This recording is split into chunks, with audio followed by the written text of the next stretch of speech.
Shalom Aleichem, everyone. Hope everyone had a wonderful, wonderful week. This edition of the Isaacsonian is dedicated by dear alumnus Alex and Odelia Broom, Lila Nishmas Mordechai ben Daniel Reisman. So it is Parshas Vayikra. We start a new sefer. It is also Purim. And I wanted to share an idea on the parsha. Maybe it connects to how we navigate Purim this year when we're in a lot of tsaros, and we're facing a brutal Amalek that is fighting against us, and how do we navigate Purim in light of what is going on around us? So the Torah tells us in Perek Beis of Sefer Vayikra, striking pasuk Yudal tells us that when you bring a carbon mincha, kol mincha she'takrivu laHashem lo te'aseh chametz, it should not be with chametz, ki kol sa'or v'chol dvash lo saktir menu yishel Hashem. You should not have any sa'or, no chametz, and no dvash. You should not put any date honey, any honey on the carbon mincha. It's a meal offering. It's a flour offering. No dvash. And a few psukim later, we're told that no dvash. However, kol carbon mincha secha b'melach timlach. It should have salt.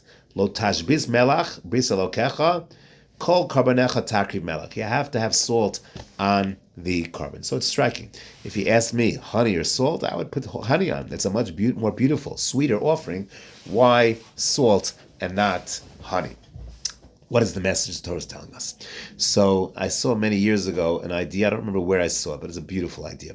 He says there's a fundamental difference between honey and salt. Honey is such a powerful, and overwhelming flavor. You put a piece of honey on a bland cracker, the cracker lightens up. It becomes a good tasting cracker because of the honey. The honey overwhelms, it's overpowering. That's what honey does. Salt is different. What salt does, anytime you want to grill a piece of meat, you want to prepare meat, all the fancy recipes say first you put salt on it. Why? Because salt takes the essence of the thing and draws out the essential flavor of the food.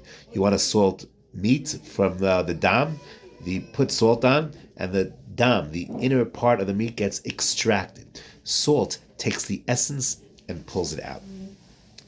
And this is with the avoda. The avoda is not to mask the kedusha of the carbon, but to find the essence of the kedusha of the carbon. I remember very well that Vayikra 2020, as COVID was opening up, we brought our Judaism, our smachot, our chasnas. Everything became much more essential. We only could do what was absolutely necessary.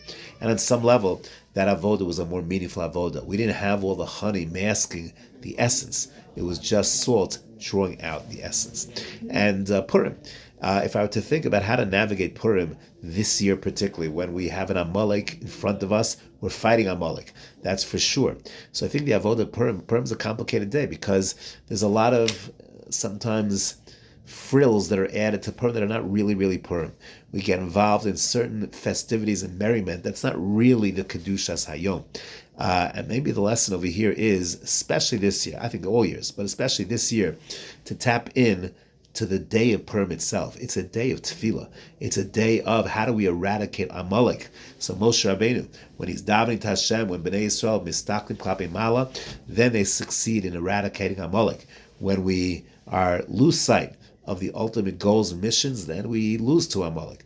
And I think that's the avoda of this Purim, is to go back to the essence, to go back to the source, shiros v'tishbachos, to thank Hashem, to daven to Hashem, to tap into the needs of our neighbors, matanos laviona, mishlach manos, in a meaningful way, not just with the shtick, but really focusing on the essence. And Be'ez Hashem, we will see Yeshuos, as we saw by Yamim Elub, in those days. We'll see them Bezman Hazeh as well. Have a wonderful Shabbos and a Purim Sameach.